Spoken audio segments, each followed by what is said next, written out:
सहनाववतु सहनौ भुनक्तु सह वीर्यं करवावहै तेजस्विनावधीतमस्तु मा विद्विषावहै। ॐ शान्ति शान्ति शान्तिः।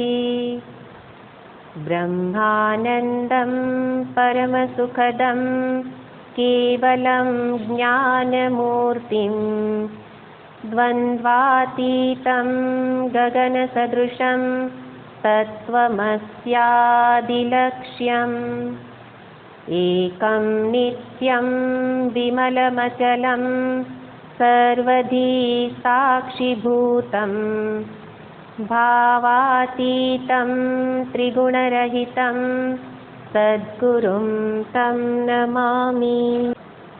जगत ईषधि युक्त सेवनम अष्टमूर्तिभृत देवपूजनम। પૂજનનો અર્થ મહર્ષિજી અહીંયા દર્શાવી રહેલા છે અને અહીંયા પૂજનને વ્યાપક અર્થની અંદર ગણવામાં આવેલો છે. આપણે જેને પૂજન કહીએ છીએ એ પૂજન કેવું છે? મૂર્તિનું પૂજન. પણ વાસ્તવમાં વિચાર કરીએ તો આપણે મૂર્તિને પૂજતા નથી.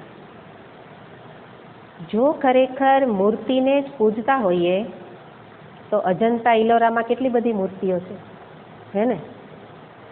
અને એટલે આવી તો જ્યાં જ્યાં આપણે એટલે કોઈ ઐતિહાસિક સ્થળોએ જઈએ તો કેટલી બધી મૂર્તિ હોય. મંદિરોની અંદર સ્તંભની અંદર કેટલી બધી મૂર્તિઓ હોય છે. એનો અર્થ આપણે મૂર્તિને પૂજતા નથી, પણ જે મૂર્તિને પૂજીએ છીએ એમાં ઈશ્વરનું આવાહન કરેલું છે, પ્રાણ પ્રતિષ્ઠા કરી છે અને પછી આપણે એ મૂર્તિને પૂજીએ છીએ. તો એનો અર્થ વાસ્તવમાં મૂર્તિ દ્વારા પૂજન તો કોનું થાય છે? ઈશ્વરનું થાય છે. ઈશ્વર અવ્યક્ત છે અને એ અવ્યક્તને પૂજવા માટે કોઈ વ્યક્તનું આલંબન લેવું પડે અને એટલે મૂર્તિની અંદર આપણે એ અવ્યક્ત પરમાત્માનું જ આવાહન કરી અને વાસ્તવમાં એનું જ પૂજન કરીએ છીએ. એટલે મૂર્તિ પૂજીએ ત્યારે પણ આપણને આ વસ્તુની ખબર હોય. તો અહીંયા કહે છે કે એ મૂર્તિ પૂજનથી ભગવદ બુદ્ધિનો વિસ્તાર કરો. જે એક વિગ્રહ, મૂર્તિ એટલે જે વિગ્રહ છે કે એ વિગ્રહમાં જે પૂજન ઈશ્વર બુદ્ધિ હતી એ ઈષધિ, એ ઈશ્વર બુદ્ધિનો ધીમે ધીમે વિસ્તાર કરી અને ઈશ્વરને ક્યાં અને કેવી રીતે જોવાના છે? જગત રૂપે. અને જગતનો અર્થ જેમાં સર્વ નામ અને રૂપ રહેલા છે. કારણ કે ઈશ્વર સ્વયં નિરાકાર અને અનામી છે. તો નિરાકારને કોઈ આકારનો આધાર લેવો પડે. એનો અર્થ આકારના આધાર દ્વારા પૂજા તો કોની થાય છે? નિરાકારની જ થાય છે. ભગવાનના કોઈ નામના પૂજન દ્વારા ખરેખર એ અનામી ઈશ્વરની જ પૂજા થાય છે. આ વસ્તુને આપણે પૂજન વખતે યાદ રાખવાનું કે જે ઈશ્વર કેવા છે? એક માત્ર છે. અને એટલે અલગ અલગ મૂર્તિઓ, નામ રૂપવાળી અનેક મૂર્તિઓ હોય, પણ વાસ્તવમાં ઈશ્વર તો એમાં એક જ રહેલા છે. તો એ ઈશ્વરને દર્શન કરવા મૂર્તિમાંથી ભગવદ બુદ્ધિનો વિસ્તાર કરીએ અને એ ભગવદ ભાવનો વિસ્તાર કરતાં કરતાં જગત રૂપે જ એનું દર્શન કરીએ. અને એ રીતે દર્શન કરવાનો મહિમા અહીંયા બતાવે છે કે આ જ વાસ્તવમાં ઉત્તમ પૂજન છે. કે જે ઉત્તમ પૂજનની અંદર પરમાત્માને ઓળખીને પૂજવાના છે. કેવા છે ભગવાન? તો કે છે અષ્ટમૂર્તિવાળા. જે અહીંયા કીધું હોય એ બીજા સ્થાનમાં પણ આ જ વસ્તુ કહી છે. દક્ષિણામૂર્તિ સ્તોત્ર આપણે બોલતા હોઈએ છીએ. તો દક્ષિણામૂર્તિ સ્તોત્રની અંદર કહેલું છે, ભૂરમ ભાસ્ય નીલો નીલોમ બરમહર નાથો હિમાંશુ પુમાન. તો ત્યાં પણ આ જ પ્રકારે અષ્ટમૂર્તિ બતાવી છે કે પંચભૂત અને સૂર્યચંદ્ર અને જીવાત્મા, એટલે કે એ રૂપે સમગ્ર જગત. અને એને જ ફરી આ જ વસ્તુને ગીતાજીમાં કહ્યું છે, મયા તતમિદમ સર્વમ જગદવ્યક્ત મૂર્તિના. અવ્યક્ત મૂર્તિના, મારા કે જે હું અવ્યક્ત છું એવા મારા અવ્યક્ત મૂર્તિ વડે મયા તતમિદમ, આ સર્વ જગત વ્યાપ્ત થઈને રહેલું છે. અને એટલે ભગવાન અલગ અલગ રીતે ભગવાન સ્વયં પણ પોતાની ઓળખાણ આવી આપે છે, અને એવા ભગવાનને જેમણે ઓળખેલા છે એવા આવા મહાત્માઓ પણ ઈશ્વરને આવી જ ઓળખાણ આપે છે. અને એવી રીતે પ્રારંભ મૂર્તિથી. એટલા માટે પૂજ્ય સ્વામીજી હંમેશા કહેતા, પૂજ્ય સ્વામી દયાનંદજી મહારાજ, કે જ્યારે પણ આશ્રમ બનાવે, પોતે એક ઋષિકેશમાં આશ્રમ, એક અમેરિકામાં છે, તો આશ્રમ બને એટલે તરત જ મંદિર બની જાય. સ્વામીજી કહે કે આશ્રમની સાથે સાથે એક મંદિર હોવું જ જોઈએ. ખરેખર આ વિદ્યા તો કેવી છે, બ્રહ્મ સ્વરૂપ માટે બ્રહ્મ વિદ્યાનું પ્રતિપાદન, એના માટેનો આશ્રમ છે. એટલે નિર્ગુણ નિરાકારની વાત થાય છે. અને એવા સત્સંગમાં પણ પૂજ્ય સ્વામીજી કહે કે આલમ બનતો એક મંદિરનું હોવું જ જોઈએ, જેથી કરીને સાધકો માટે, મંદિર કોના માટે બને છે, સાધકો માટે. એટલા માટે પૂજા પણ કોને કરવાની હોય, સાધકોએ. સાધકો પૂજા કરે, શું કામ એને? કારણ કે એમને પૂજા કરીને અંતરની શુદ્ધિની આવશ્યકતા છે. તો એટલા માટે આશ્રમમાં મંદિર, એનો અર્થ પૂજન માટે, નિયમિત પૂજાથી શું થશે, અંતરની શુદ્ધિ થશે. તો આ રીતે પૂજનનો અર્થ માત્ર એક વિગ્રહ પૂરતો સીમિત ન રાખી અને એનો વિસ્તાર કરવાનો, એટલે કે સર્વત્ર જગત રૂપે એનું જ દર્શન કરવાનું. દર્શન કરવાનું એટલે શું? તો આપણે ગયા વખતે જોયું કે સવારથી લઈ રાત સુધીના સર્વ કર્મમાં ભગવાનને વણી લેવાના. ઉઠતા વેત એને યાદ કરીએ, સમયે સમયે યાદ કરીએ. જેવી રીતે શબરીબાઈ હે ને, શબરીબાઈને આજે પણ આપણે યાદ કરીએ. શું કામ યાદ કરીએ છીએ? શબરીબાઈ એક હતા સામાન્ય સ્ત્રી, પણ એમણે કરેલા દર્શનને આધારે યાદ કરીએ છીએ. શું કરતા હતા? તો કે સવારથી સફાઈ કાર્ય કરે તો પણ કોને યાદ કરે? આજે મારા રામ આવશે. ભોજન કરે, તૈયાર કરે તો પણ કોને યાદ કરે? મારા રામ આવશે. તો સતત રામની પ્રતીક્ષામાં જ સવારથી રાત સુધીના બધા જ કામ કરતા હતા. કામ બધા જ કરતા હતા, પણ પ્રતીક્ષા રામની હતી. જ્યારે આપણે એને ઓળખી લીધા, કેવા છે? જગત રૂપે છે, તો પ્રતીક્ષાની જરૂર નહીં પડે, પણ એ છે જ, સર્વત્ર છે એવા શ્રદ્ધા ભાવથી સવારથી સર્વ કાર્યમાં એનું સ્મરણ કરીએ. અને એ પ્રકારે અહીંયા દર્શાવે છે કે સર્વત્ર સર્વતા સર્વકાળે જે રહેલ છે એવા ઈશ્વર, એ જ કોણ છે? સર્જનહાર. અને એ જ કોણ છે? સર્જન. એનો અર્થ સર્જનહાર જ સર્જન રૂપે બની ગયેલા છે. આ વસ્તુ અમને ગળે ઉતરતી નથી કે કેવી રીતે સર્જનહાર સર્જન બની જાય, હે ને? તો કે રોટલી બનાવનારી સ્ત્રી કઈ એના રૂપે બની જતી નથી. સર્જન કરનારી બીજી છે, ઘડો બનાવનારો કુંભાર જુદો છે અને ઘડો જુદો છે. તો આવું કેવી રીતે જોવા મળે? એટલે ઈશ્વરનો વ્યાપક રૂપે સ્વીકાર નથી થતો. તો કે છે કે તમારો જ રોજનો અનુભવ છે. યાદ કરો કે રોજ સૂઈએ ત્યારે સ્વપ્ન જોઈએ છીએ, અને એક સ્વપ્ન સૃષ્ટિનું નિર્માણ થાય છે. એટલા માટે બહુ સ્વપ્ન આવે છે એવું વિચારી અને ગભરાવાને બદલે શું કરવા જેવું છે? આ અનુભવનો આધાર લઈ અને એને ઈશ્વરનું સ્મરણમાં જોડી દઉં. શું અનુભવ છે? હું શું છું? અને જ્યારે સ્વપ્ન આવે છે ત્યારે તો અનેક આકાર, અનેક નામ, અનેક વસ્તુઓ દેખાય છે. ખરેખર જ્યારે હું સૂતો ત્યારે તો એકલો હતો, અને પછી આંખ બંધ થઈ અને જે સ્વપ્ન શરૂ થયું, તો સ્વપ્ન કોણ જુએ છે?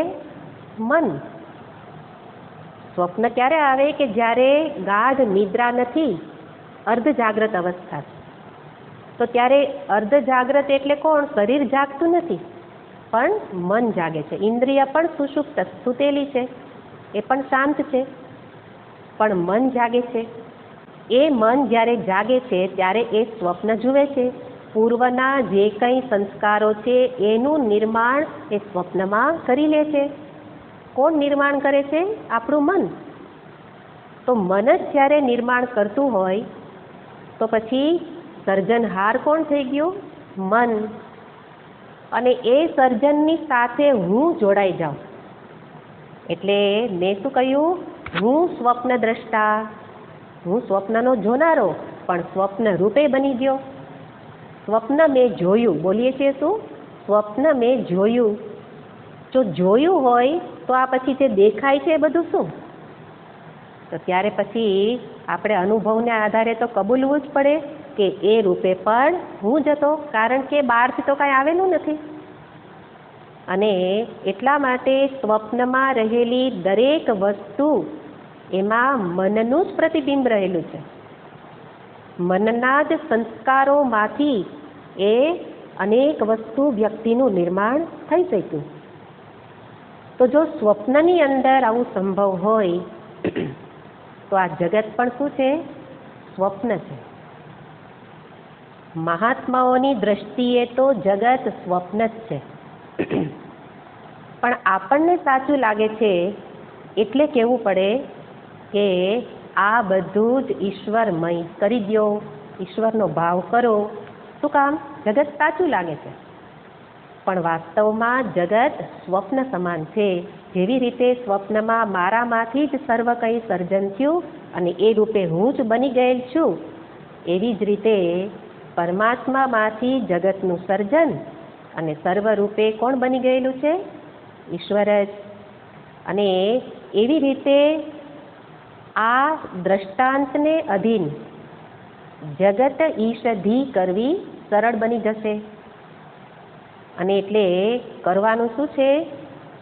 જગત રૂપે રહેલા ઈશ્વરનું પૂજન, એનું સ્મરણ. સર્વ રૂપે એ જ છે એવું સ્મરણ. અને એ રીતે જગતથી અભિન્ન એવા ઈશ્વરને ઓળખવાથી ફળ મળશે અહંકારનો નાશ. જગતથી અભિન્ન એવા ઈશ્વરને ઓળખવાથી એનું ફળ શું મળશે? અહંકારનો નાશ થશે. હું જુદો નહીં ઊભો રહું. સર્વ રૂપે એ તો મારા રૂપે પણ એ જ. તો અહંકારનો નાશ થવાથી એક એનો લાભ બીજો થશે. સમસ્યાનું સમાધાન. સમસ્યાઓ બધી પૂરી થઈ જશે, કારણ કે સમસ્યાનું મૂળ જ છે અહંકાર. સમસ્યાનું મૂળ અહંકાર છે. તો જગત રૂપે ઈશ્વરને જોવાથી શું થશે? અહંકારનો નાશ થશે. તો મૂળ નાશ થવાથી સમસ્યાઓ પણ દૂર થઈ જશે. અને એ અહંકારના નાશ થવાથી જ આત્મ સાક્ષાત્કાર રૂપી અન્ય ફળ પણ પ્રાપ્ત થશે. તો એ રીતે જે કંઈ જીવનમાં સમસ્યાઓ અનુભવાય છે એનું મૂળ અહંકાર છે. અહંકારને દૂર કરવા શું કહ્યું અહીંયા? જગત ઈષધી યુક્ત સેવનમ. આવી રીતે સર્વત્ર એક ઈશ્વરનું જ સેવન. કેવી રીતે? એનું સ્મરણ કરતાં કરતાં. એટલે સવારથી જે કંઈ કાર્ય કરીએ એમાં બની શકે એટલા ભગવત કાર્ય વધારે કરીએ, કારણ કે ભગવત કાર્યમાં ભગવાનનું સ્મરણ જલ્દી થશે. અને પછી અન્ય કાર્ય જે કરવા જરૂરી છે એ કરતી વખતે પણ પોતાને નિમિત્ત ભાવે જુએ. જે ગયા વખતે આપણે જોયું હતું, કર્મયોગી શું કરે છે? પોતાને નિમિત્ત રૂપ. તો કર્મયોગી એ ભક્ત બની જશે ક્યારે? જ્યારે કર્મ સાથે ભગવાનનું સ્મરણ જોડાઈ જશે તો એ જ કર્મયોગી શું થઈ જશે? ભક્ત. એટલે કે કર્મયોગી અને ભક્તમાં કોઈ ભેદ રહેલો નથી. એ રીતે આ પૂજન, ઉત્તમ પૂજનને દર્શાવી અને અહીંયા આ કેવું છે? હવે જે આગળ પ્રતિજ્ઞા કરી હતી મહર્ષિજીએ કે આટલું આટલું કહીશ, શું કહ્યું હતું? તો કે ચોથા શ્લોકમાંથી પૂજનમ જપશ ચિંતનમ ક્રમથી. તો આ ક્રમ બતાવવો છે. તો એમાંથી પૂજનને બતાવ્યું. ઉત્તમ પૂજન કોને કહેવાય? અને હવે બતાવવું છે જપ, ઉત્તમ જપ કોને કહેવાય? તો એને બતાવતા આગળ કહે છે છઠ્ઠો શ્લોક જો ઉત્તમસ્તવાદુચ્ચ મંદતઃ ચિત્તજં જપ ધ્યાનમુત્તમમ. ઉત્તમસ્તવાદુચ્ચ મંદતઃ ચિત્તજં જપ ધ્યાનમુત્તમમ. ઉત્તમસ્તવાત, ઉત્તમસ્તવાત ઉચ્ચ મંદતઃ ચિત્તજં જપધ્યાનમ ઉત્તમમ. આ રીતે ફરી પાછો એક ક્રમ બતાવે છે. ક્રમ બતાવી અને કહે છે કે કોના કરતા કયું સાધન ઉત્તમ છે. આમ તો આગળથી જ ઘણા બધા સાધનોનું નિરૂપણ કરતા જ આવે છે મહાત્માજી, કે પેલા કર્મયોગ રૂપી સાધન બતાવ્યું, અત્યારે ભક્તિયોગ બતાવે છે. અને ભક્તિયોગની અંદર પણ ભક્તિના સાધનો, મુખ્ય સાધન પૂજન, જપ, ચિંતન. પૂજનની અંદર પણ ક્રમ બતાવ્યો કે વિગ્રહના પૂજન કરતા જગત રૂપે રહેલા ઈશ્વરનું પૂજન ઉત્તમ છે. એવી રીતે અહીંયા પણ જપનો ક્રમ બતાવે છે કે પેલા ઉચ્ચ જપ કરતા મંદ જપ શ્રેષ્ઠ છે. મંદ જપ કરતા ચિત્તજં જપ ધ્યાનમ, એક જ શબ્દ છે, ચિત્તજં જપ ધ્યાનમ, એ ઉત્તમ છે. પણ જ્યારે ઉત્તમ વસ્તુ બતાવવામાં આવે ત્યારે સીધે સીધી ઉત્તમ વસ્તુ કરવાની ન હોય. જેવી રીતે કોઈ બીમાર વ્યક્તિ છે અને દવા લે ત્યારે એ એવું નથી જોતો કે આમાંથી કઈ દવા મોંઘી છે. મોંઘી હશે એ રોગ દૂર કરશે. ડૉક્ટરના મતે એવું હોઈ શકે, પણ દર્દીના મતે એવું નથી કે મોંઘી દવા રોગ દૂર કરે. પણ કઈ દવા જે મારા રોગને અનુકૂળ હોય એ દવા મારા માટે કેવી? ઉત્તમ.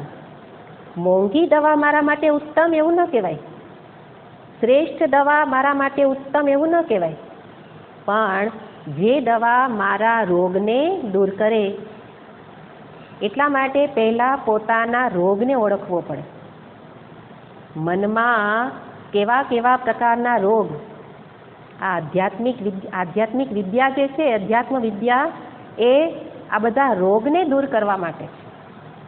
શારીરિક રોગ તો પહેલાં દવાઓથી દૂર થશે, પણ આ માનસિક રોગ, અને એટલે એ રોગને દૂર કરવા માટે મારા માટે કઈ દવા શ્રેષ્ઠ? તો કે જેવો પ્રકારનો રોગ. હવે મને એ જ ખબર નથી કે મને મનમાં કયો રોગ છે. પહેલાં તો સ્વીકાર જ નથી થતો કે મારા મનમાં રોગ છે. અમારા સ્વામીજી કહેતા કે આખું જગત માનસિક રોગીઓનું જ ભરેલું છે, પણ એમાંથી જેને સ્વીકારી લીધું એ દવા કરે છે, સત્સંગરૂપી દવા. અને બીજા બધાય પોતાને બુદ્ધિમાન સમજે છે એ રોગમાં વૃદ્ધિ કરે છે. પણ ખરેખર હું રોગી છું એ પહેલાં સ્વીકારવું પડે. અને એવી રીતે રોગ ક્યાં છે એ પણ ગયા વખતે બતાવ્યું હતું કે અંતરમાં રહેલી કામના એ પહેલો રોગ છે. ચંચળતા એ રોગ છે. કામના, ચંચળતા, આસક્તિ અને વૈરાગ્યનો અભાવ, આ બધા રોગ છે. તો કામના રૂપી રોગ હોય તો એના માટે જ્ઞાન, બ્રહ્મ જ્ઞાનમાં નિષ્ઠા મેળવવી, સર્વકર્મ સંન્યાસ ધારણ કરવો એ દવા નથી. ભલે શ્રેષ્ઠ એ છે, પણ એ એના માટે દવા નથી. જ્યારે અંતર કામનાથી ગ્રસ્ત હોય તો એની દવા કઈ છે? કર્મયોગ. કર્મમાં ઈશ્વરને જોડી દો, નિમિત્ત ભાવે કરો. અને જ્યારે અત્યંત કામના પણ નથી, પણ આસક્તિ છે, કંઈ દ્રઢ નથી, આસક્તિ છે, પૂરતો વૈરાગ્ય પણ નથી, પૂરતી આસક્તિ પણ નથી, છતાં બેય છે, તો ત્યારે ભજન કરો. સીધે સીધું જ્ઞાન પ્રાપ્તિ કરીને મોક્ષ માટે એ સમર્થ નથી. પણ જેનું ચિત્ત વૈરાગ્યવાન છે, તો એવા પ્રકારનો વ્યક્તિ કે જેને હવે એક જ રોગ છે, અજ્ઞાન રૂપી રોગ. અજ્ઞાન રૂપી રોગ છે, તો એના માટે ઉપાય શું છે? જ્ઞાન યોગ. અને એવી રીતે અહીંયા ઉચ્ચ જપ, મંદ જપ અને ચિત્તજમ જપ.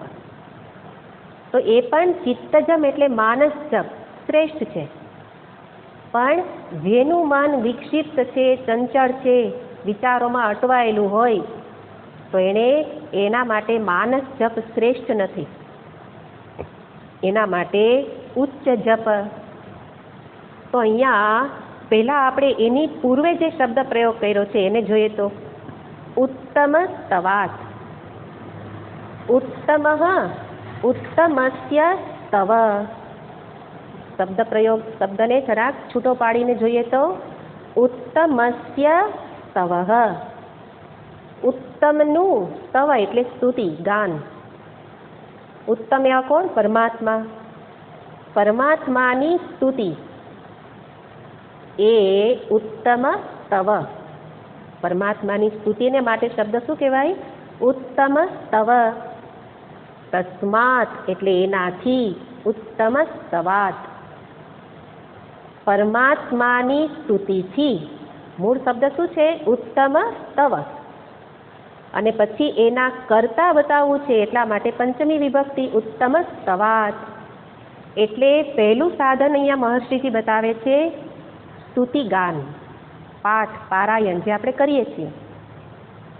તો પૂજનને તો પહેલાં દર્શાવી દીધું કે પૂજન કરતાં જપ શ્રેષ્ઠ છે. પણ એની વચ્ચે આ બીજા જે કંઈ સાધન છે એને લેવાના. અને બીજા સાધન છે બહારથી લેવાના, તીર્થાટન ઇત્યાદિ. તીર્થાટન એ પણ ભગવત કાર્ય છે, પણ એ તીર્થાટન કરતાં આ સ્તુતિ પાઠ ઉત્તમ છે, સ્તુતિ પાઠ કરતાં જપ ઉત્તમ છે. એટલા માટે આ ક્રમ આપણે સમજી રાખવો પડે. નહીં તો બહારના બહાર જ રહીએ, બહિર્મુખ જ રહીએ છીએ, અને પછી જે ફળ જોઈએ છે એ મળતું નથી. ઉત્તમ ફળ શું જોઈએ છે મારે? નિરવ શાંતિ, શાશ્વત શાંતિ. પણ એ ન મળે, કારણ કે શાંતિ એ મારું સ્વરૂપ છે. એનો અર્થ મારામાં જ છે. મારામાં જ હોય તો પ્રયત્ન ક્યાં કરવો પડે? જ્યાં હોય ત્યાં કરવો પડે ને. પણ આપણે બહાર પ્રયત્ન કરીએ છીએ, તોય ભગવાન કહે છે બહાર પ્રયત્ન કર, પણ ત્યાં અટકી નહીં જા. પૂજન અંતિમ નથી, પહેલું પગથિયું. તીર્થાટન અંતિમ નથી. એટલે કે છે પૂજન કરતા આ બધા સાધનો ક્રમે કરીને આગળ આગળ લઈ જાય છે. જેટલા આલંબન ઓછા એટલું સાધન ઉત્તમ. આલંબનો જેટલા ઓછા, તો પૂજનની અંદર ઘણા બધા સાધનોની જરૂર પડે. જ્યારે આ પાઠ, સ્તવ, સ્તુતિ એમાં એના કરતાં ઓછા સાધન જોઈએ. એટલા માટે સ્તુતિ પાઠ એ પૂજન કરતાં શ્રેષ્ઠ છે. એટલા માટે વારંવાર કહેવામાં આવે કે દિવસની ખરેખર મહર્ષિજી એ દિનચર્યા જ બતાવે છે કે આખા દિવસમાં કરવાનું શું છે. કે સવારે સ્નાન ઇત્યાદિ કરી અને પૂજન કરું. પૂજન કરીને શું કરું? પાઠ કરું. પાઠ કરીને જપ કરું. પણ ક્યારે કરવાનું, કેવી રીતે કરવાનું, એ જે પ્રકારનો સમય, પણ મનમાં શ્રેષ્ઠતા નક્કી થયેલી હોવી જોઈએ કે કોનાથી કયું શ્રેષ્ઠ છે, એમાં સમય વધુ આપવાનો. તો જે પાઠ પારાયણ, જો હમણાં પુરુષોત્તમ મહિનો આવે તો આપણે શું કરીએ? વિષ્ણુ સહસ્ત્રનો પાઠ કરીએ. વિષ્ણુ સહસ્ત્રનો પાઠ કરીએ એટલે શું કરવાનું? પાઠ પૂજન પછી પાઠનો ક્રમ આવ્યો એનો અર્થ એમ નહીં કે પૂજન કરીને પાઠ કરી લઉં, જપ એના પછી છે એટલે જપ પછી કરું, એવું નથી. પણ એનો કાળ કયો ઉત્તમ છે એ પણ સાથે જોવાનું. કોની અંદર વધુ નિયમોની છૂટછાટ છે એ જોવાનું. પાઠ પારાયણમાં નિયમોની છૂટછાટ આપવામાં આવે છે, પણ જપમાં છૂટછાટ આપવામાં આવતી નથી. અને એટલા માટે કરવાનું છે ઉત્તમ કાર્ય જે સમયે કરવાનું ત્યારે જ કરવાનું છે. અને એટલે જે કંઈ ઉત્તમ સ્તવ, સ્તુતિ પાઠ ઇત્યાદિ ઈશ્વરની સ્તુતિ છે, પણ એના માટે જપને પહેલા સ્થાન દઉં કારણ કે એ ઉત્તમ છે. તો ઉત્તમ સ્તવાત ઉચ્ચ જપ શ્રેષ્ઠ છે. એટલે કે તમે રોજ જેના પાઠ કરો છો એ પાઠ કદાચ થાય અને કદાચ ન થાય, એના સ્થાને કદાચ મોટેથી ભગવાનનું નામ લઉં તો એ પણ એના બરાબર, એનાથી ઉત્તમ છે. અને એટલે વિષ્ણુ સહસ્ત્ર નામ છે. નામ છે એનો અર્થ એ ઉચ્ચેથી બોલીએ એટલે ઉચ્ચ જપ જ છે. પણ જપની અંદર એક મંત્ર હોય, એમાં અનેક નામ છે, એટલા માટે એને સ્તુતિ કહેવામાં આવે. વિષ્ણુ સહસ્ત્ર નામ પાઠ છે, પણ એનાથી ઉચ્ચ જપ, તો ઉચ્ચ જપની અંદર કીર્તનને પણ ગણી લેવામાં આવે. કીર્તન જ્યારે શબ્દ પ્રયોગ આવે ત્યારે ચૈતન્ય મહાપ્રભુજી તરત જ યાદ આવે કે જે શું કરતા હતા, એના જીવનનું મુખ્ય સાધન હતું કીર્તન. કીર્તનનો અર્થ બધા એક સાથે એક સૂરમાં એક સાથે તાળી પડતી હોય, એક સાથે બધા જ વાજિંત્ર વાગતા હોય અને એક જ મંત્રનું ઉચ્ચારણ બધા મોટે અવાજે કરતા હોય, એ શું છે? કીર્તન. એટલે તો નાચતા ગાતા કરતા હતા મહાપ્રભુજી. સંઘેન સંઘીભૂત સંગેન સંઘીભૂય કીર્તનમ. સંગેન સાથે મળી અને સંઘીભૂય એક સાથે સમૂહમાં કરવામાં આવે એને કહેવાય કીર્તન, જેને આપણે ધૂન કહેતા હોઈએ. તો કીર્તન એ ઉત્તમ છે. જે સ્તુતિ પાઠ કરીએ છીએ એના કરતાં આ સમૂહમાં જે કંઈ કરવામાં આવે છે, એક સાથે ઉચ્ચારણ કરવામાં આવે છે, માટે એ ઉત્તમ છે. શું કામ ઉત્તમ? કારણ કે ગયા વખતે જોયું હતું કે બધા એક સાથે ઉચ્ચારણ કરે ત્યારે એક ઉર્જા ઉત્પન્ન થાય. ઉર્જા જોઈ તો શબ્દ પ્રયોગ, એના કારણે વાતાવરણમાં એક સાત્વિકતા પ્રસરી જાય. એટલે કીર્તન શ્રેષ્ઠ છે. પણ કીર્તનમાં પણ શું હોય? બધા એક સાથે એક જ મંત્રનું ઉચ્ચારણ કરતા હોય અને પછી તાળી પણ એક સાથે વાગે. એટલા માટે એક વ્યક્તિ જે આગળ ગાતી હોય એ કેવી રીતે કરે? એની જ સાથે જોડાઈને આપણે કરવાનું હોય. નહીં તો કોકની તાળી જુદી પડે તો એમાં એકાગ્રતા ન આવે. આ બધા સાધનો મારી એકાગ્રતા અને અંતર્મુખતા વધારવા માટે, કારણ કે બહિર્મુખ રહીને શાશ્વત શાંતિ નહીં મળે. તીર્થાટન બહિર્મુખ બનાવે છે, પૂજન મને બહિર્મુખ બનાવે છે. જ્યારે આ જે કીર્તન છે એ શું કરે છે? આંખો બંધ કરીને એકાગ્રતાથી કરીએ તો અંતર્મુખ બનાવે. એટલે કીર્તનમાં કોણ કેવું ગાય છે ને કોણ કેવું વગાડે છે ને કોણ કેવું નાચે છે એ જોવાનું ન હોય, પણ આંખો બંધ કરી અને એક જે નામ બોલાતું હોય એમાં મનને જોડવાનું હોય. તો એવી રીતે આ ઉચ્ચ જપ અથવા કીર્તન, પેલા સ્તુતિ કરતા કીર્તન શ્રેષ્ઠ છે. કીર્તન કરતા, ઉચ્ચ જપ કરતા મંદ જપ, ઉપાંશુ જપ જેને કહેવામાં આવે, ઉપાંશુ જપ. ઉપાંશુ જપનો અર્થ છે કે જેમાં હોઠ ઘણીવાર ચાલતા હોય, અંદર જીભ ચાલતી હોય, પણ અવાજ મોટેથી સંભળાતો ન હોય, એ મંદ જપ. મંદ જપની અંદર માત્ર અવાજ નથી સંભળાતો, પણ ઇન્દ્રિય, વાગેન્દ્રિય તો કાર્ય કરે જ છે અને મન પણ સાથે છે. અને એના કરતાં ચિત્તજમ એટલે માનસિક જપ, મનમાં કરેલા જપ શ્રેષ્ઠ છે. પણ આ જે 3 સાધન જોયા એની અંદર જે જપ શબ્દ છે એને જોવાનો અને એના કેટલાક નિયમો છે. તો આ શ્લોકની સાથે સાથે જે કંઈ આ શ્લોકની સાથે જે કંઈ બીજી બાબતો જોવાની છે એને પણ આપણે સાથે જોઈએ કે જેનાથી જપમાં જે કંઈ આપણને પ્રશ્ન છે એનું સમાધાન થઈ જાય. તો જપ શબ્દને પહેલાં જોઈએ તો જ અને પ. જન્મનઃ પાતિ ઇતિ જપઃ. જન્મનઃ પાતિ, જે જન્મથી પાતિ રક્ષણ કરે, એટલે કે ફરી ફરીને જે જન્મ પછી જન્મ લેવાનું જે પ્રાપ્ત થાય છે એમાંથી મને બચાવે. કોણ બચાવે છે? જપ. જપ બચાવે છે. એટલા માટે તો ભગવાન ગીતાજીમાં કહે છે અંતકાલે ચ મામેવ સ્મરણ મુક્ત્વા કલેવરમ.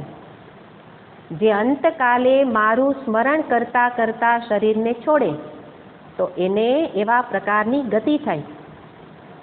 જન્મથી છોડાવનારું તો જ્ઞાન જ છે, બ્રહ્મ વિદ્યા જ છે, પણ જન્મથી છોડાવવું એટલે આ દુઃખથી છોડાવવું. આગળ જન્મ પ્રાપ્ત થશે પણ ભગવાનની સમીપ રહેવા મળે, એની ભક્તિ કરવા મળે એવો જન્મ, ઉચ્ચ જન્મ પ્રાપ્ત થશે. એટલે જપ કરવાથી અંતકાલે જપ, તો આપણે શું કહીએ અંતકાલે લઈ લેશું.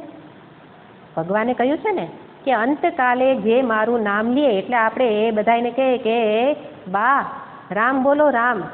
જતા હોય તો શું કે રામ બોલો રામ. પણ આખી જિંદગી જેણે કર્યું હોય એ બોલવાના છે ને. હજી એને તો કેટલી બધી વાતો કહેવાની બાકી રહી ગઈ છે. અને એટલા માટે અંતકાલે તો કોણ લઈ શકે? જેણે જીવનભર કર્યું હોય. અને એટલે ભગવાન ત્યાં જે બતાવે છે એ આ જપનું, નામ સ્મરણનું મહત્વ બતાવે છે કે એટલા માટે અંતકાલે જીભ ઉપર નામ આવે એના માટે જીવનભર જપ કરો, એવો ત્યાં અર્થ છે. અને એ રીતે જપનો અર્થ, કોનો જપ કરવાનો? જપ તો અમે આખો દિવસ કરીએ છીએ, હે ને.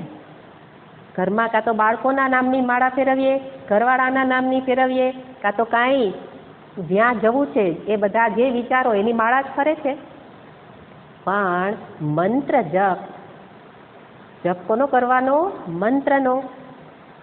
અને એ મંત્ર માટે પણ કહેવાય છે 3 પ્રકારે મંત્ર છે. એક વૈદિક મંત્ર, જેને શાસ્ત્રીય પણ કહેવાય. એક પૌરાણિક મંત્ર અને ત્રીજા છે લૌકિક મંત્ર. લૌકિકને મંત્ર ખરેખર કહેવાતા નથી, મહત્વ તો આ બેનું જ છે, શાસ્ત્રીય અને પૌરાણિક. લૌકિક એટલે એ જ ભગવાનને લાડથી બોલાવીએ એ લૌકિક મંત્ર. લૌકિક નામ, મંત્ર અથવા નામ, આ બે સાથે લેવાનું. જપ કરવામાં મંત્ર જપ કરી શકો અથવા નામ જપ કરી શકો. રામ રામ રામ રામ એ શું છે? નામ જપ. નામ જપનું પણ અહીંયા વિધાન છે. અને મંત્ર જપ, કોઈ પણ જપની અંદર બંને આવી જશે. આગળ કહ્યું એમ મારી પ્રકૃતિ મુજબ દવા લેવાની, હે ને. પણ નામ હોવું જોઈએ ભગવાનનું. એમ નહીં કે હમણાં જ કીધું કે સર્વરૂપે એ જ છે, જે નામ લઉં તે, એવું નહીં. વ્યક્તિના નામનો જપ કરવાનો ન હોય. ઘણી બધી જગ્યાએ વ્યક્તિના નામનો જપ થતો હોય, ગુરુના નામનો જપ થતો હોય. ગુરુના નામનો પણ જપ ન હોય. જપ ઈશ્વરના નામનો જ હોય. પણ ગુરુ આપે એ શ્રેષ્ઠ છે. એટલા માટે જે હમણાં જોયું મંત્ર, પેલા મંત્રને જોઈએ તો શાસ્ત્રીય અથવા તો વૈદિક મંત્ર, જે વેદમાં પ્રતિપાદિત મંત્ર છે. તો જે વેદમાં પ્રતિપાદિત મંત્ર ગાયત્રી મંત્ર વૈદિક મંત્ર છે. એવી રીતે પૌરાણિક મંત્ર ઓમ નમો ભગવતે વાસુદેવાય, શ્રી રામ જય જય રામ, શ્રી કૃષ્ણ શરણમ મમ, ઓમ નમઃ શિવાય. તો આ બધા આ પૌરાણિક મંત્ર. જેટલા શ્રેષ્ઠ મંત્ર, એ શ્રેષ્ઠતા હમણાં જ કીધું, શ્રેષ્ઠ છે એટલે કરવા લાગવું, તો એની સાથે એના આકરા નિયમનું પાલન કરવું પડે. જેટલું શ્રેષ્ઠ એટલું કિંમતી છે ને. તો વૈદિક મંત્ર જરૂર શ્રેષ્ઠ છે, પણ એની અંદર અનેક પ્રકારના નિયમ છે કે જે નિયમ કેટલાક જ જાણીએ, કેટલાક તો જાણતાય નથી. પણ તમે ગાયત્રી મંત્રના નિયમ જુઓ શાસ્ત્રની અંદર, તો એટલા બધા મંત્રના નિયમ છે કે સામાન્ય વ્યક્તિ એ નિયમનું પાલન કરી ન શકે. એટલા માટે એ મંત્ર બ્રહ્મચારી માટેનો છે કે જે બ્રહ્મચારી આશ્રમ જીવન જીવે છે, વિદ્યા પ્રાપ્તિ માટે પ્રયત્ન કરે છે અને એ બ્રહ્મચર્યનું પાલન કરે છે, અને એવા પ્રકારની વ્યક્તિ, એના માટે આ ગાયત્રી મંત્રનો અધિકાર છે. દરેક મંત્રનો અધિકાર બતાવવામાં આવે છે.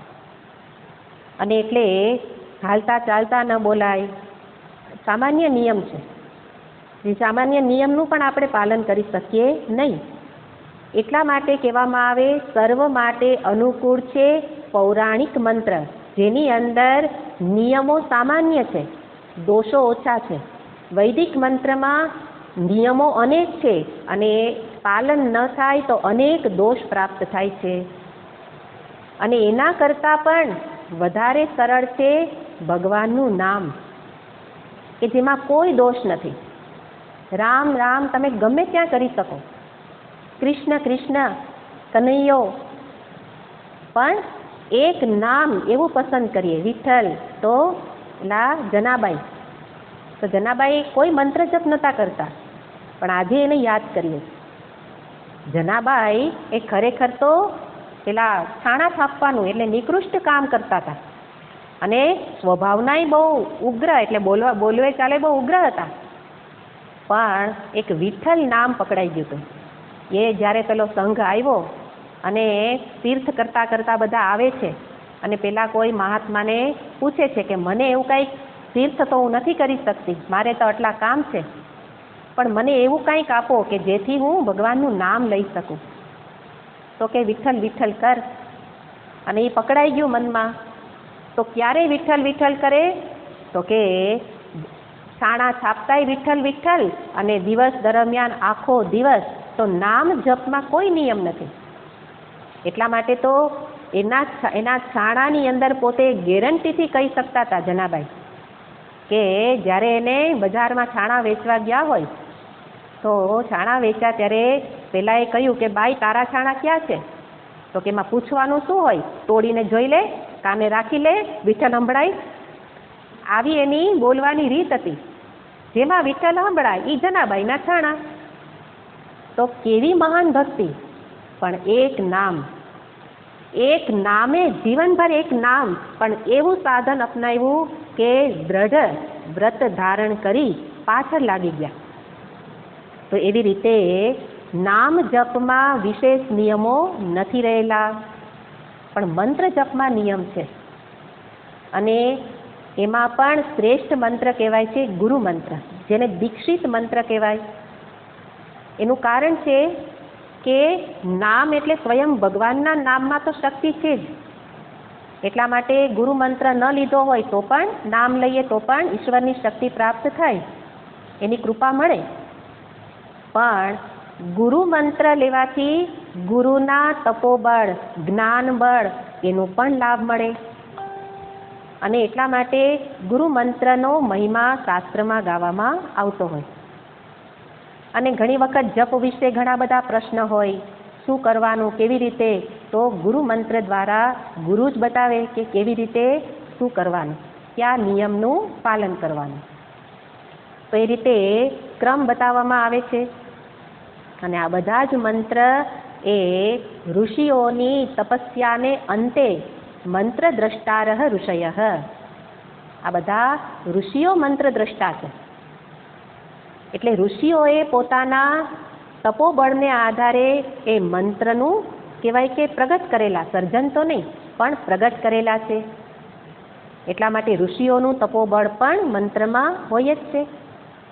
તો એ રીતે ગુરુ મંત્ર અથવા તો આપણને ગમતો મંત્ર, અને એની અંદર કહેવામાં આવે એક જ ઈષ્ટદેવનો મંત્ર.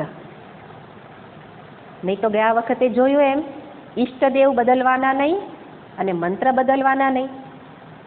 નહીં તો કોના જેવી સ્થિતિ અત્યારે હોય છે, ગંગા ગયે ગંગાદાસ અને જમના ગયે જમનાદાસ, નામ બદલી નાખે.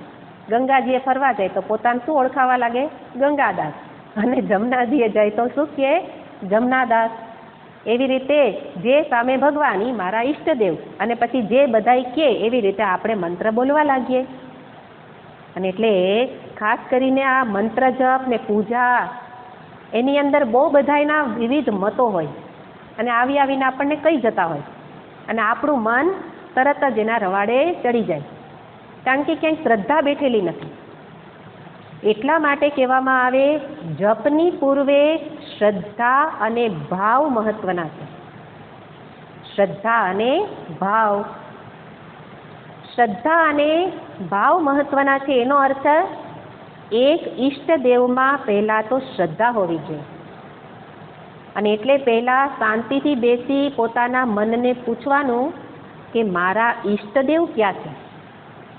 આંખો બંધ કરી અને બધી મૂર્તિઓને સામે રાખો, તો એમાંથી જે મનગમતા એ ઈષ્ટદેવ છે. અને એવી રીતે એક ઈષ્ટદેવ અને એના નામનો જ મંત્ર. અને કેવી રીતે બોલવાનો, રોજ રોજ. ક્યારે બોલવાનો, ક્યારે જપ કરવાનો, પ્રાતઃકાલે, પ્રાતઃકાલ અથવા સંધ્યાકાળ. આમ તો ત્રિકાળ સંધ્યા એટલે 3 કાળે બોલવાનો નિયમ છે, પણ મોટા ભાગે સંધિકાળ, જે સવારે સંધિકાળ કહેવાય, અને સાંજનો, એ સંધિકાળને બહુ પવિત્ર કાળ કહેવામાં આવે. એટલા માટે સંધિકાળે સવારમાં સૂર્યોદય થતો હોય ત્યારે સૂતા રહેવાય નહીં. સૂર્યોદયના કાળે કોઈ અશુભ કર્મ કરાય નહીં. સૂર્યોદયના કાળે ઝઘડા કરાય નહીં, નહીં તો ઉઠતા વેત સૂર્યોદય થતો હોય ને આપણું ચાલુ. સૂર્યોદય એટલે પવિત્ર કાળે દોષ વધારે લાગે અન્ય કામ કરીએ તો. એટલા માટે એ જ પવિત્ર કાળમાં તમે થોડુંક શુભ કર્મ કરો તો અનેક ગણું ફળ મળે. ચિત્ત એકાગ્ર જલ્દી થશે, અંતર્મુખ જલ્દી થશે. એટલા માટે એક ઈષ્ટદેવ, એનો એક મંત્ર અને એક પોતાનું આસન. નતર ઘરમાં બધાયનું એક આસન ને પછી માળા કરવા બેસે તો શું કરીએ, ચાલો જે તું માળા કરી લે, પછી તું ઊભો થાય એટલે હું કરી લઉં. એવું નહીં, કારણ કે તમે જે બોલો છો એ ઉર્જા, બધી જગ્યાએ ઉર્જા જ કાર્ય કરે. તમે જે મંત્ર જપ કરો છો એની શરીરમાં ઉર્જા ઉત્પન્ન થઈ, એની ફરી પાછી આસનમાં ઉર્જા પ્રાપ્ત થઈ. એનો અર્થ ઉર્જા પ્રાપ્ત થઈ એટલે આસન ધોવાય નહીં એવું નથી. મેં તો એ કોક કહેતા હોય કે મંત્ર જપ કરો એટલે આસન ધોવાય નહીં. એવું કોણે કીધું? ઉર્જા સ્થૂળ છે, દેખાય છે ઉર્જા, તો તમારા ઓલા સાબુથી વહી જશે. બુદ્ધિ બંધ કરીને કોક કે એવું સાંભળી લેતા હોય. આસન એક હોય, માળા એક હોય. એટલે આપણને પ્રશ્ન થાય કે માળા રાખવી જરૂર છે? શરમ આવે. માળા તો પેલા ડોશીમાં ફેરવે, અને તમે કહો માળા રાખવી જરૂર છે? અમે તો માનસિક જપ કરીએ છીએ. એટલે છેલ્લો કૂદકો મારી લીધો.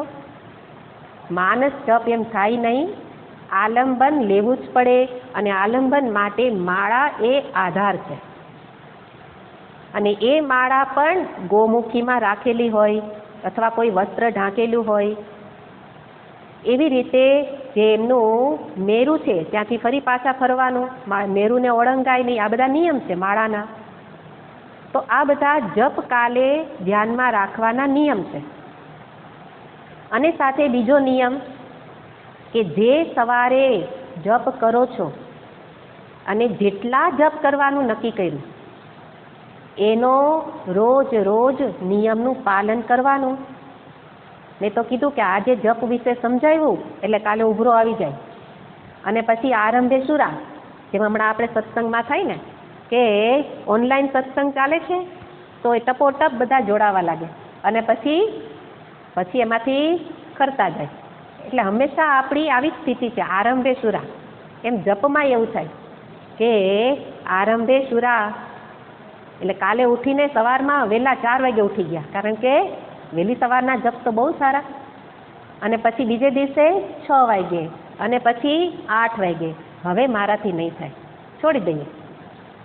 એને બદલે પોતાના સામર્થ્યને, પોતાના સમયને, પોતાની શક્તિને આ બધાને સામે રાખી અને નિયમ બનાવાય. કોક કે એવો નિયમ આ બધાને એક સરખો લાગુ ન પડે. શાસ્ત્ર તો શ્રેષ્ઠ વસ્તુ બતાવી દે, પણ મારા સમય, સામર્થ્ય, શક્તિને જોઈ અને એવો નિયમ બનાવવું કે જેનું પાલન કરી શકું. જે વ્યક્તિ 8 વાગે ઉઠતી હોય એને સીધો 4 વાગ્યાનો નિયમ ન બનાવાય, એને પેલા 6 વાગ્યાનો બનાવાય. 6 વાગે ઉઠતી થાય પછી વહેલું નિયમ બનાવાય. તો જપ કાલે આટલા નિયમ છે. રોજ રોજ નિયત સંખ્યામાં જપ થવા જોઈએ. 5 માળા નક્કી કરી રોજ 5 કરવું, વધવા જોઈએ, ઘટવા ન જોઈએ. માળા શું કામ? મારી એકાગ્રતાને ટકાવી રાખવા. એટલે પ્રશ્ન થાય કે માળા વખતે મારે ક્યાં નજર કરવાની, જપ વખતે મન ક્યાં રાખવાનું? તો કે સામે વિગ્રહ છે ઈષ્ટદેવનો, આંખો ખુલ્લી રાખી પેલા હું વિગ્રહને ધ્યાનથી જોઉં અને મનને એમાં એકાગ્ર કરું. પછી ધીરેથી આંખો બંધ કરી મનમાં એનું સ્મરણ કરું અને માળા એનો જપ કરતા જઈએ. અથવા તો ભગવાનના નામ બોલાતા હોય, ઓમ નમઃ શિવાય, તો અક્ષરો ઉપર ધ્યાન રાખવું. અથવા માળાના પારા ઉપર ધ્યાન રાખવું, આંખો બંધ કરીને માનસિક રીતે જે પારા ફરે છે એના ઉપર ધ્યાન રાખવું. આ એકાગ્રતા વધારવા માટેના ઉપાય છે.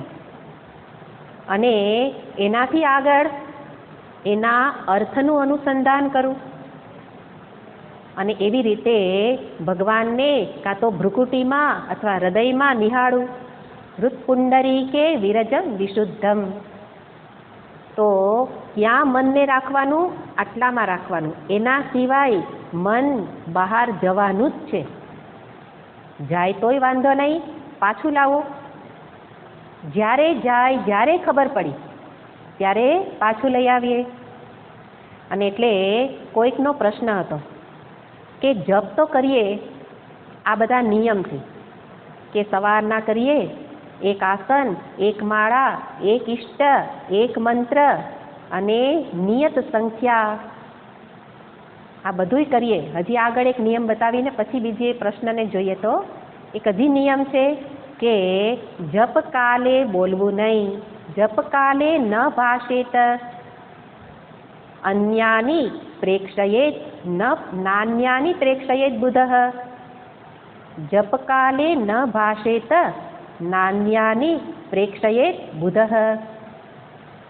જપ કાલે બોલવું નહીં, મૌન રાખવાનું, મંત્ર સિવાય કાંઈ બોલવું નહીં. અને ન અન્યાની પ્રેક્ષયેત, આજુબાજુ ક્યાંય જોવું પણ નહીં. એટલા માટે તો આંખો બંધ કરવાનું કહે છે. તો જપ કાલે બોલવું નહીં, એટલા માટે પહેલાં કે પછી જે કાંઈ બોલવાનું હોય, સૂચના આપવાની હોય આપી દો. નહીં તો જપ કરતાં કરતાં દૂધવાળો આવ્યો અને શું કહે, એ દૂધ લઈ લેજે. હવે એ લેવાના જ હોય, પણ બેઠા બેઠા દૂધમાં ધ્યાન રહે. અને એટલે જપનો નિયમ છે કે બોલવું નહીં. અને એટલે આ જપ કરવાના નિયમ છે. પણ સાથે સાથે એ જોવાનું કે જપનો અધિકાર બધાયને માટે સરખો છે. એવું નથી કે જેની એકાગ્રતા રહે એ જ જપ કરી શકે, જેને આવા કંઈ મંત્ર બોલતા આવડે એ જ જપ કરી શકે, એવું નથી. જે દરિદ્ર છે કે ધનવાન છે કરી શકે, બંને કરી શકે. અભણ છે કે ભણેલો છે બેય કરી શકે. જેનું મન ચંચળ છે કે મન શાંત છે એ બેય કરી શકે. બધા જ જપ કરવા માટે અધિકારી છે. અને એટલા માટે બધા જ અધિકારી હોય એનો અર્થ બધા જ જપ કરે, કારણ કે જપ મને વધારે અંતર્મુખ બનાવે છે. પણ જે હમણાં પ્રશ્ન હતો, જે મોટાભાગનાનો પ્રશ્ન છે કે જપ તો કરીએ પણ જપમાં ધ્યાન જ ક્યાં રહે છે?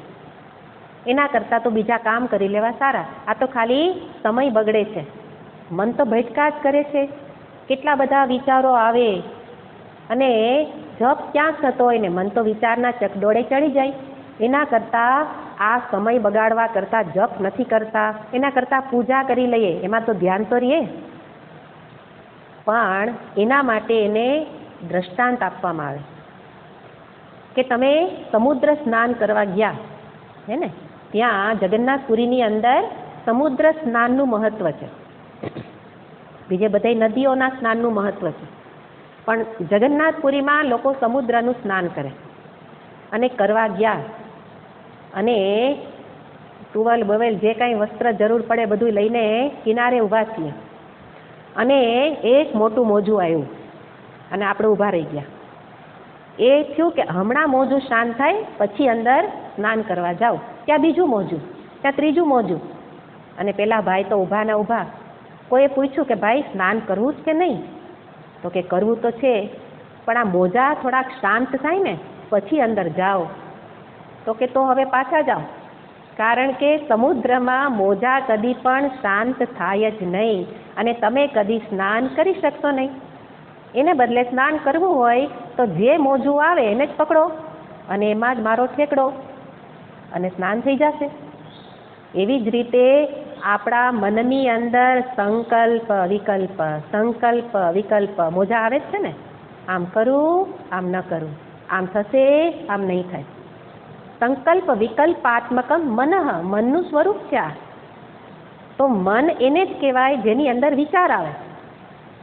વિચાર વિનાનું મન કદી હોય નહીં, મોજા વિનાનો સમુદ્ર કદી હોય નહીં. અને એટલે એવા જ મનથી જપ કરવાના છે જે મન વિચારશીલ છે, વિચારોનો પ્રવાહ એ જ મન. અને એવા મનને એવા વિચારો આવે છે માટે હું જપ ન કરું, તો એને કહેવામાં આવે કે જપ નહીં કર તો પણ વિચાર તો આવવાના જ છે, અને જપ કરે તો પણ વિચાર આવવાના છે. તો ઉત્તમ કયું કહેવાય? વિચાર કરતા કરતા જપ ભલે થાય અને જપ કરતા કરતા વિચાર ભલે થાય, હે ને? વિચાર કરતા કરતા જપ, જપ કરતા કરતા વિચાર. વિચાર આવવાના જ છે તો ભલે જપ કરું અને ભલે વિચાર આવે. એનો અર્થ એમ નહીં કે આપણે મનની સાથે દોરવાઈ જઈએ. પ્રયત્ન જરૂર કરવાનો છે કે જ્યારે હું સજાગ થાઉં ફરી પાછા મનને પાછું વાળું. અને એટલા માટે આલંબન, માળાનું, શબ્દનું, અક્ષરનું, મૂર્તિનું, કે ફરી પાછું આલંબનને પકડી લઉં. જેવું યાદ આવ્યું કે મન ક્યાંક ફરી આવ્યું, કાંઈ વાંધો નહીં. ભગવાનનું નામ લીધું તો ભગવાનના નામમાં જ એવી શક્તિ છે કે કદાચ તારું ધ્યાન નહીં રહે તો પણ અંતરમાં શુદ્ધિ કરી જ દેશે. અને એટલા માટે અંતઃકરણની શુદ્ધિ તો નામથી જ થઈ જશે. એટલા માટે વિચાર આવે તો પણ ભલે આવે, પ્રયત્નપૂર્વક એને ક્યાંક આધાર આપીને રોકવાનો પ્રયત્ન કરું, પણ છતાંય વિચાર આવે છે તો પણ જપ ન છોડું. એક નાની એવી વાર્તાને જોઈ અને આપણે આજનો આ એક ટોપિક પૂરો કરીએ કે વિચાર આવે છે ને જપ કરવા છે, શું કરું? તો જેવી રીતે એક સમુદ્રનું દ્રષ્ટાંત જોયું. બીજું બતાવવામાં આવે કે કોઈ એક ઘોડેસવાર એક ઘોડાની સવારી કરતો કરતો એક ગામથી બીજે ગામ જઈ રહેલો છે. ઘોડે સવારી કરે છે અને રસ્તામાં ઘોડાને તરસ લાગી. તરસ લાગી એટલે આજુબાજુ બધે નજર કરે છે, પણ ક્યાંય પાણી નથી મળતું અને ત્યાં સુધી ઘોડો ચાલે નહીં. અને અચાનક ક્યાંક પાણીનો અવાજ આવ્યો. ખડખડ ખડખડ વહેતું પાણી, જેમ અત્યારે મહારાજ પધાર્યા છે ને એવી રીતના ક્યાંક અવાજ પાણીનો આવતો હતો. તો કોસ ચાલે છે. કોસ ચાલતો હતો અને પાણી અંદરથી ખેંચાય છે અને ધોરિયામાં પાણીનો પ્રવાહ વહે છે. એટલે પેલા ઘોડે સવારે શું કર્યું? ઘોડાને પાણી પાવા માટે ત્યાં ધોરિયામાં મોઢું નખાવાનો પ્રયત્ન કર્યો. જેવું ઘોડો પાણી પીવા માટે જાય છે ત્યાં એકદમ ભડકીને પાછો આવ્યો. એટલે એને એમ થયું કે ઘોડો કેમ પાણી નથી પીતો? ફરી પાછું 1 વાર, 2 વાર, 3 વાર એ ઘોડાને દોરિયામાં લઈ જાય, પાણી માટે પીવડાવે, પણ ઓલો ભડકીને પાછો આવે. પછી ઘોડે સવારને ખબર પડી કે આ કોસનો જે કીચૂડ કીચૂડ અવાજ આવે છે ને એનાથી ઘોડો બીવે છે. અને એટલા માટે બહુ પ્રયત્ન કર્યો પણ પાણી ન પીવે. એટલે ઘોડે સવાર તો ત્યાં ઊભો રહી ગયો ઘોડાને લઈને. ત્યાં પેલો કોસિયો જે કોસ ચલાવતો તો એ આવ્યો અને કહે છે, કેમ દરબાર, કેમ પાણી નથી પાતા? તો કે પાણી તો પાવું છે, પણ જેવું એને મોઢું લઈ જાઉં છું ત્યાં ઓલા કીચૂડ કીચૂડ અવાજ આવે છે અને એટલા માટે મારો ઘોડો પાણી પીતો નથી. એટલા માટે મેં નક્કી કર્યું કે આ કીચૂડ કીચૂડ અવાજ બંધ થાય ત્યારે પાણી પાઈશ, કોસ બંધ થાય ત્યારે પાણી પાઈશું. તો કોસિયો મોટેથી હસવા માંડ્યો. અરે દરબાર, તો પાણી પાઈ રહ્યા, છતે પાણીએ તમારો ઘોડો તરસો જ રહેવાનો. તો કે કેમ? તો કે કીચૂડ કીચૂડ અવાજ બંધ થશે એટલે આ ધોરિયામાં પાણી આવતું બંધ થઈ જશે. અને એટલા માટે એના કરતાં એવું કરો કે આ કીચૂડ કીચૂડ ભલે ચાલતું અને તમારા ઘોડાને પાણી પાઈ દો. અને એવું જ આપણું છે કે આ વિચારોનું કીચૂડ કીચૂડ જેવો જપ કરીએ અને હજી તો માળા પેલી હાથમાં લીધી અને ન ધાર્યા હોય એવા એવા વિચારો જપ કાઢે આવી જાય. અને એટલે આપણે શું કર્યું ઓલા દરબારની જેમ કે આ કીચૂડ કીચૂડ રૂપી વિચારો બંધ થશે પછી જપ કરીશ. અને એટલે કોસિયાની જેમ આપણે કહેવું પડે કે આ કીચૂડ કીચૂડ વિચારોનું બંધ થશે નહીં અને તું જન્મો સુધી રાહ જોયા કરીશ પણ જપ કરી શકીશ નહીં. અને જપ કરી શકીશ નહીં તો પરમાત્માની પ્રાપ્તિ કે શાશ્વત શાંતિ પ્રાપ્ત થશે નહીં. એટલા માટે તારે જો આ શાંતિ જોઈતી હોય તો આ કીચૂડ કીચૂડની સાથે સાથે જ જપને ચાલુ રાખ. વિચારોનું ભલે કીચૂડ ચાલતું રહે અને જપ પણ ચાલતા રહે તો અંતે પછી જપમાં રહેલા ઈશ્વરના નામમાં જ એવી શક્તિ છે કે આ કીચૂડ કીચૂડને જ બંધ કરી દેશે. અને એટલે આ રીતે જે મનમાં વિકારો ઉઠે છે, વિચારો ઉઠે છે અને હું તો જપ ન કરું, એ બંધ થશે ત્યારે કરું અથવા તો એને બંધ કરવાનો પ્રયત્ન કરું, એને બદલે આ એનું સમાધાન છે કે આવી રીતે જપ કરવાના. જપ વિશે એવો બીજોય પ્રશ્ન હોય કે અશુદ્ધિ હોય અથવા તો સ્નાન નથી કર્યું ત્યારે જપ કરાય? એટલા માટે અમે નથી કરતા. સ્નાન જ 12 વાગે કરીએ અને એટલે પછી જપનો ટાઈમ ક્યાંથી રહે? એટલે સ્નાન વિના તો જપ ન થાય અને એટલા માટે અમે જપ ન કરીએ. સૂતક લાગ્યું તો આપણે તો જાણે બહારથી તો એમ કહીએ કાંઈ નહીં થાય, અંતરથી હરખાતા હોઈએ કે સારું જપ તો કરવા નહીં, પૂજા તો કરવી નહીં. શું કામ? અમારે તો સૂતક છે. સૂતક હોય તો વૈદિક વિધિપૂર્વક જે કરતા હોઈએ વિધિપૂર્વક કરવામાં આવતી વસ્તુ ન કરાય, પણ એનો અર્થ જપ છોડવાના નથી. એવી રીતે બેન દીકરીઓ કોઈ પણ ગમે તે સ્થિતિમાં હોય પણ એ જપ નિત્ય નિરંતર કરી શકે. એટલે તો ભગવાન કહે છે સતતમ કીર્તયંતઃ, સતત કરવાનું છે. અને સતતનો અર્થ એક ક્ષણ પણ આપણા શ્વાસના ક્ષણે ક્ષણે જપને વણી લેવાનું કહેતા હોય. એક શ્લોકમાં એક ઉક્તિમાં સરસ કહ્યું છે કે પુનઃશ્વાસેન વિશ્વાસમ. ત્યાં કહે છે પ્રતિશ્વાસે સ વિશ્વાસમ રામમ સ્મર દિને દિને. પ્રતિશ્વાસે સ વિશ્વાસમ રામમ સ્મર દિને દિને. એનો અર્થ પ્રતિશ્વાસે રામનું સ્મરણ કર. શું કામ કર? પુનઃશ્વાસે ન વિશ્વાસમ આગમિષ્યતિ વાનવા. પુનઃશ્વાસે ન વિશ્વાસમ, ફરી પાછો આ શ્વાસ આવશે કે નહીં એ ખબર નથી. એટલા માટે જો એવું કહેવાતું હોય કે પ્રતિ શ્વાસે ભગવાનનું નામ લ્યો, તો ત્યારે કોઈ દિવસો આટલા દિવસો ન કરીએ, આ સૂતકના દિવસો જવા દઈએ, આ અશુદ્ધિના દિવસો જવા દઈએ, એવું તો વિધાન હોય જ નહીં. એટલા માટે નામ સ્મરણ, મંત્ર જપ એ બધી જ અવસ્થામાં પવિત્ર હોય, અપવિત્ર હોય, શુદ્ધિ હોય, અશુદ્ધિ હોય, સવાર હોય, રાત હોય કે બપોર હોય, 24 કલાક કીધું હોય તો કયો સમય બાદ કરશો? અને એટલા માટે નિરંતર જપ કરી શકાય. એ જપ એટલા બધા સરળ બનાવી દેવામાં આવ્યા છે, કારણ કે જપાત સિદ્ધિ જપાત સિદ્ધિ જપાત સિદ્ધિ નૈવ સંશય. જપથી સિદ્ધિ મળશે, એમાં સંશય નથી. એટલા માટે જપથી સિદ્ધિ એટલે સિદ્ધિનો અર્થ હવામાં ઉડવા લાગીએ કે ભવિષ્યનું કહી દઈએ એવી સિદ્ધિ ક્યાંય શાસ્ત્રમાં નથી કીધી.